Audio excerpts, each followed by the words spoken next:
Bonjour, c'est le quatrième opus de ce cours sur le langage VHDL. Ce cours, c'est celui que je présente à l'Université de Nantes, plus particulièrement à l'IUT de Nantes. Et dans cette leçon, on va s'intéresser au traitement de flots de données, ce qu'on appelle le traitement de flots de données en VHDL.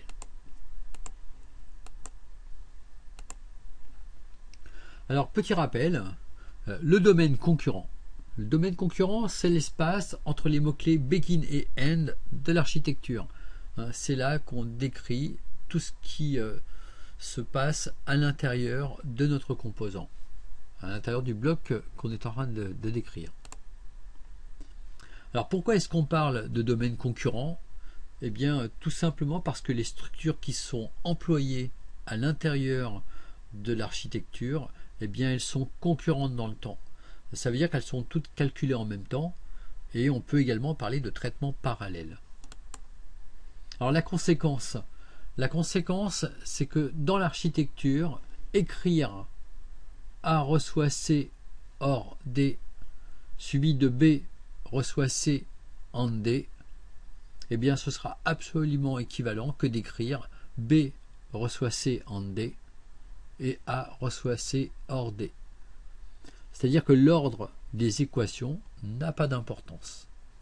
Et alors ça se comprend assez facilement parce que ces équations, on le voit qu'elles sont totalement indépendantes, et ces équations logiques, dans le composant, elles sont implémentées à des endroits différents. Donc le calcul s'effectue simultanément, c'est-à-dire que le calcul de A et le calcul de B, comme ils sont tout à fait indépendants, qu'ils utilisent des ressources indépendantes du composant, eh bien ces calculs s'effectuent en permanence et donc de façon parallèle. Et dans mon FPGA, eh bien j'ai plein de cellules comme ceci, à l'intérieur desquelles je peux effectuer des calculs de façon indépendante par rapport aux autres, et donc dans le même temps, de façon concurrente dans le temps. Alors les éléments du domaine concurrent sont des éléments de traitement de flots de données, et on le verra par la suite, on va trouver des affectations simples, des affectations conditionnelles avec une structure when, que j'ai notée when else, et des affectations sélectives avec une structure de type with select. Dans ce domaine concurrent, on va également trouver des processus qui utilisent une description séquentielle, avec pour objectif chaque fois, c'est d'obtenir finalement un jeu d'équations qui puissent être implémentées à l'intérieur du composant. Et je vous rappelle qu'à l'intérieur de ce composant, on trouve des structures qui sont absolument toujours identiques. On va trouver la possibilité d'implanter des sommes de produits de termes. Donc globalement, ce sont des ou et des et une mémorisation de ces sommes de produits de termes par l'intermédiaire de bascules ou de verrous.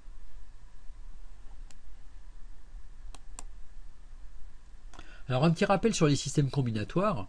Je vous rappelle qu'un système combinatoire, c'est un système dont les sorties dépendent uniquement des entrées à un instant T de données. Alors on peut le représenter comme ceci, système qui fait correspondre finalement à n entrées, m sorties. Et en particulier, ce qu'on constate ici, c'est que les sorties ne dépendent pas de leur valeur passée. Le temps n'intervient pas dans ce calcul, c'est une fonction directe entre les entrées et les sorties. Et alors, ces systèmes, on peut les représenter sous la forme de tableaux, qu'on appelle plus généralement table de vérité.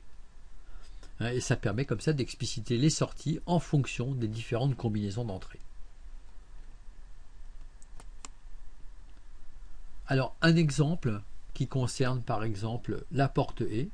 Et cette porte E, je vais la décrire avec une affectation conditionnelle en utilisant la structure when else du VHDL. Donc cette structure, elle est relativement simple. C'est une structure pour laquelle on écrit sortie, reçoit, avec l'opérateur d'affectation inférieur ou égal, une valeur, par exemple ici 1, quand entrée 1 égale 1 et entrée 2 égale 1. Donc là, on reconnaît bien ce qui correspond à un et. Je vous rappelle que dans la table de vérité du et, lorsque les deux entrées sont à 1, la sortie passe à 1. Et puis ensuite on s'intéresse aux autres possibilités d'entrée. Donc else, nouvelle valeur d'affectation, quand eh bien, la combinaison d'entrée est atteinte. Ici 1, 0. Etc.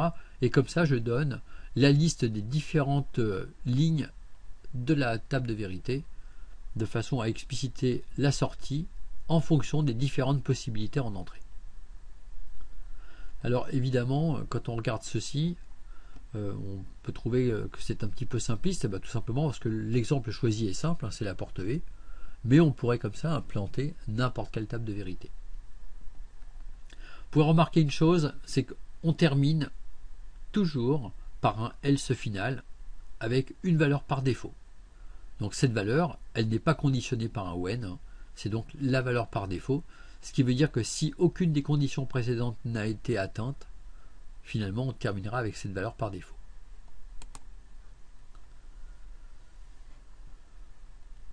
Donc ça permet de prévoir absolument tous les cas de figure, et en particulier ça permet de traiter tout ce qu'on n'a pas prévu précédemment, ce else final. Alors bien sûr, ça peut tout à fait s'optimiser.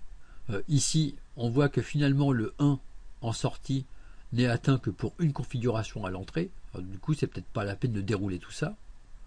Effectivement, on peut se permettre d'écrire sortie reçoit 1, bien quand entrée 1 égale 1 et entrée 2 égale 1, sinon 0 dans tous les autres cas. Donc on voit que chaque fois que possible, on pourra simplifier. Donc en regroupant les résultats communs. Alors on peut également vectoriser les entrées. Donc un exemple de vectorisation des entrées ici avec une description un peu plus complète de la porte E. On déclare dans l'architecture un signal interne qu'on appelle entrée, ici j'ai précisé au pluriel, et je choisis ce vecteur sous la forme d'un stdLogic vector. Dans ce stdLogic vector, je vais regrouper mes deux signaux d'entrée que sont entrée 1 et entrée 2, et vous savez que pour les regrouper, on utilise l'opérateur de concaténation, donc ce est commercial qui est l'opérateur de concaténation. Donc entrée, eh bien, ce sera un vecteur constitué de entrée 1 comme premier bit, suivi de entrée 2 comme second bit. Donc un vecteur de 2 stdLogic. Et puis ensuite, eh bien, on peut calculer la sortie en fonction de entrée au pluriel cette fois-ci. Alors en reprenant la simplification qui a été opérée ici, ça donne donc sortie reçoit 1. Donc quand entrée égale 1, 1, sinon 0. Faites bien attention à une chose, quand on travaille avec un stdLogic, on utilise des simples cotes pour les constantes. Quand on travaille avec un vecteur, on utilise des doubles cotes pour spécifier les valeurs de constantes.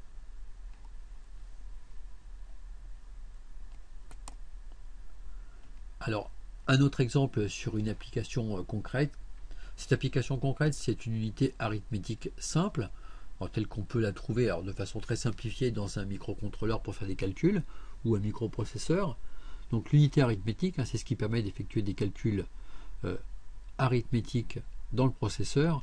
J'ai choisi ici une unité arithmétique avec deux opérandes, opérande A, opérande B, tous deux codés sur 8 bits, avec une information qui va expliciter l'opération que l'on veut effectuer.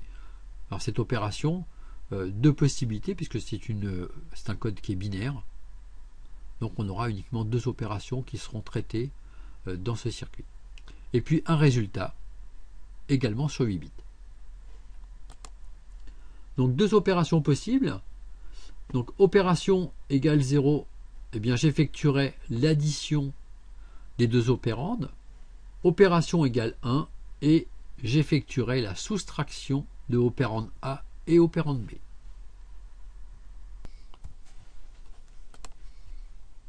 Alors, le code VHDL avec affectation conditionnelle.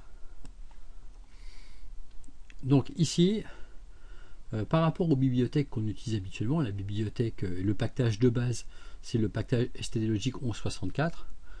Ici, on va avoir besoin d'effectuer des calculs arithmétiques. Et quand il s'agit d'effectuer des calculs arithmétiques, je vous rappelle que les stdLogic vectors ne sont pas adaptés.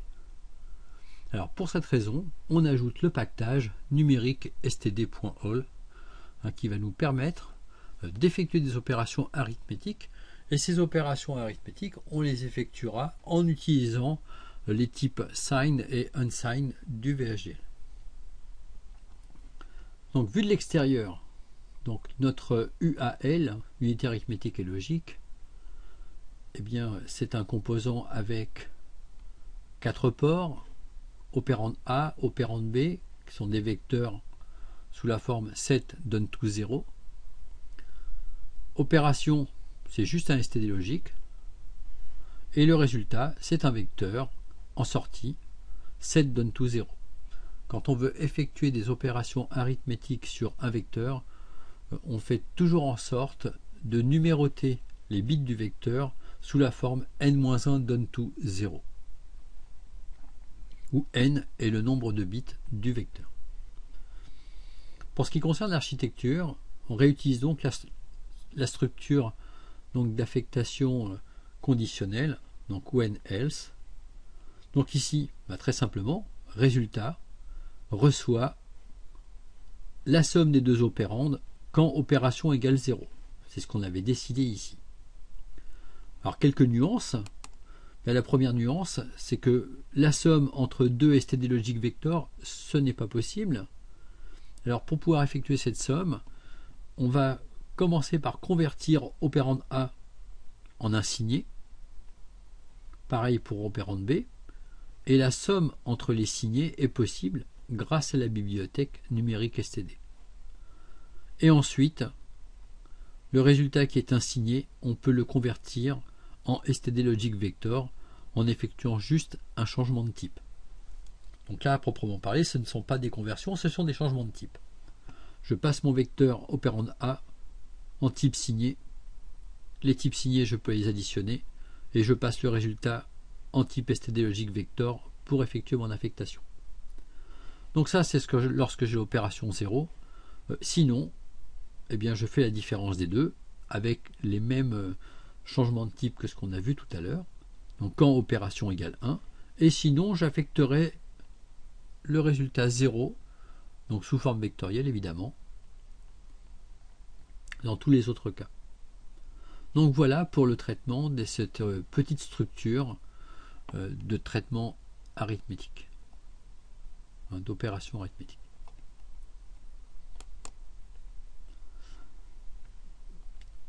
Alors, autre structure communément utilisée, la structure with select. Donc, on la voit d'abord sur la porte E, donc avec une vectorisation des entrées parce que c'est plus intéressant. Donc, on reprend ce qu'on a vu tout à l'heure. Pour cette porte E, je ne remontre pas la description externe. En interne, on ajoute donc un signal qui va permettre de regrouper les deux entrées. Ces deux entrées, je les regroupe avec l'opérateur de concaténation, on a déjà vu ça. Si bien que pour le bit 1 du vecteur résultant, j'aurai entrée 1 à l'intérieur. Pour le bit 2, j'aurai entrée 2. Et donc, on choisit d'effectuer le traitement sélectif sur entrée. C'est pour ça qu'on écrit with entrée select.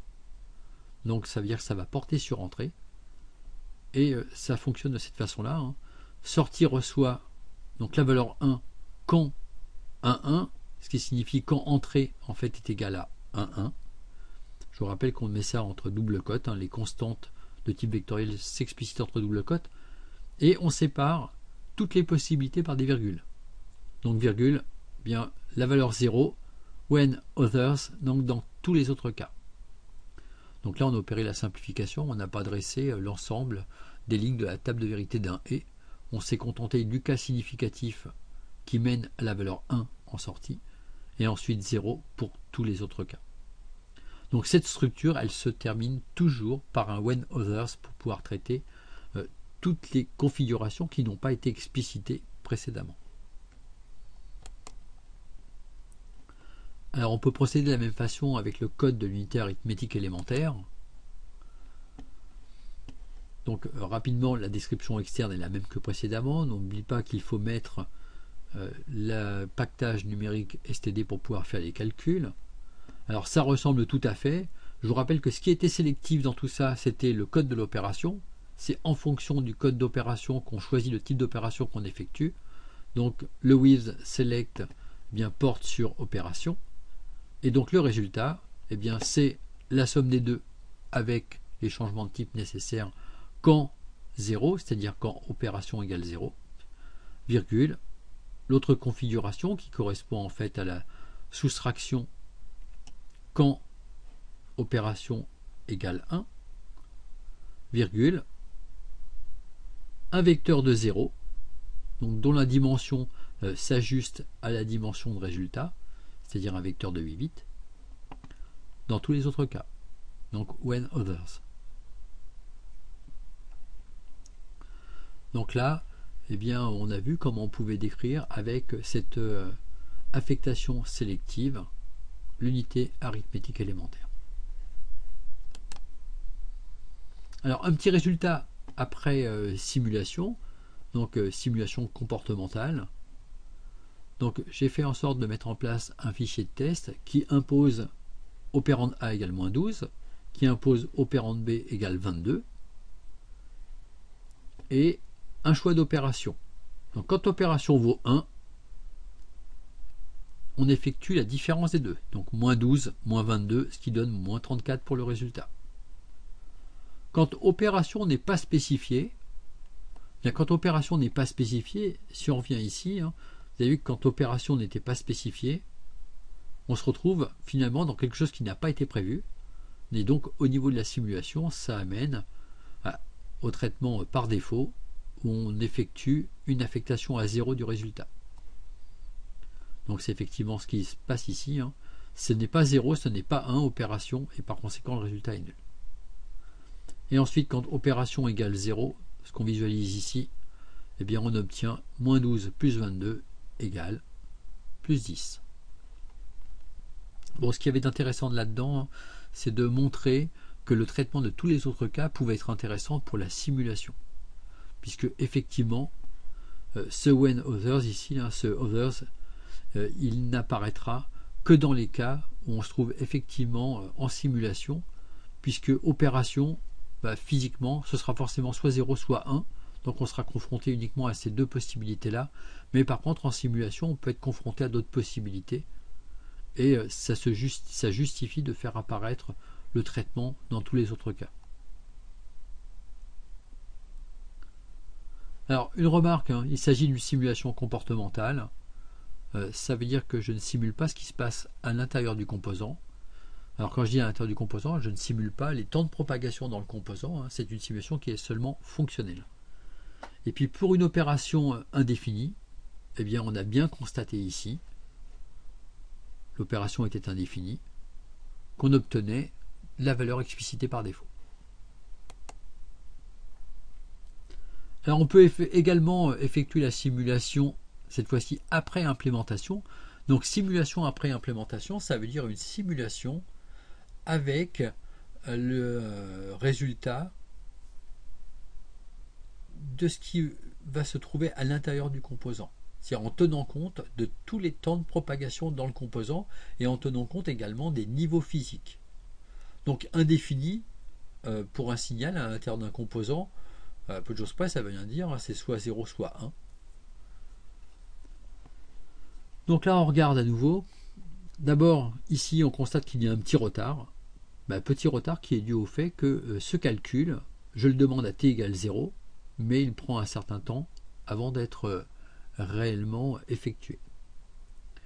Donc le moins 34 apparaît avec un petit retard lorsque je demande de faire la différence entre moins 12 et 22. Ce retard, bien sûr, il se cumule partout dans le calcul. On voit qu'il est à nouveau présent ici. Et dans toute cette partie-là, eh bien, un stimulus avec une opération de type undefined ici, ça n'a pas de sens. Et donc le simulateur nous informe que le résultat est simplement inconnu en sortie.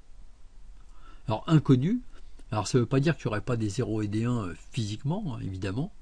Ça veut dire que le simulateur ne peut pas vous dire quelle sera la valeur. Alors nous, forcément, on aura une valeur puisque cette configuration-là ne peut pas exister physiquement lorsqu'on utilisera le circuit. On aura soit 0, soit 1 pour le code de l'opération. Et puis ici, bien, on retrouve le même résultat que tout à l'heure, moins 12 plus 22 égale 10, avec un petit retard par rapport au moment où on a demandé le calcul. Et donc ce retard, il est dû au temps de propagation à l'intérieur du circuit. Donc ici, ce que je vous présente, c'est le test bench de cette simulation. Donc ce test bench, eh bien j'expliquerai plus tard comment on les réalise. Donc je passe sous silence, mais vous pouvez déjà analyser le code puisqu'on a vu comment on pouvait effectuer une description structurelle dans la vidéo numéro 3. Voilà, c'est la fin de cette vidéo. Je vous remercie de l'avoir suivi.